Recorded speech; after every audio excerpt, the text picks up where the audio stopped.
Imagine your country has been facing a terrorist incursion for over 30 years. Your Western and European allies have condemned the attackers, recognized the group as terrorists, and offered their support to you. Now, a few years ago, a new, bigger, and even more widespread threat has surfaced. One who has attacked you and your strong allies.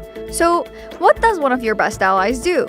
Arm and train your longtime enemy in order to fight the new bad guys, and then let them settle up right next to you.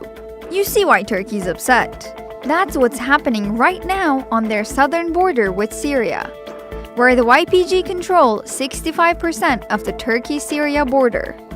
The US says that Turkey should concentrate on attacking Daesh, but Turkey sees the YPG buildup as a greater long-term threat. Here's some background. In order to fight Daesh, also known as ISIS, in Syria a few years ago, the US armed and trained a group of mostly Kurdish rebels going by YPG, who later changed their name to SDF. More on that in a second. The SDF moved into areas which Daesh had been controlling, and they decided to stay and hold up in cities like Afrin, Manbij, and others. Some areas previously controlled by Daesh are now swarming with SDF fighters. So, who is the SDF? They formerly called themselves the YPG, who the Turks would say equated to the PKK. You're dealing with a terrorist enemy of mine. How can you do that, ally? So we literally played back to them, hey, you got to change your brand. What do you want to call yourself besides the YPG? And with about a day's notice, they declared that they were the Syrian Democratic Forces. I thought it was a stroke of brilliance to put democracy in there somewhere. That's right.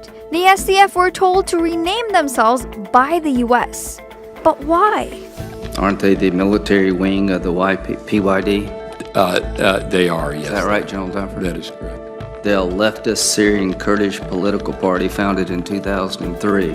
Reports indicate that they're aligned or at least have substantial ties to the PKK. Is that true? Yes, we have. Is the PKK a terrorist organization in the eyes of the Turkish government? The PKK is a terrorist organization not only in the eyes of the Turkish government, but in the eyes of the U.S. government as well, Senator. Turkey says this is why they launched an operation to clear the area of the SDF. So, how would you feel about your allies arming your enemies, then asking you not to fight against them?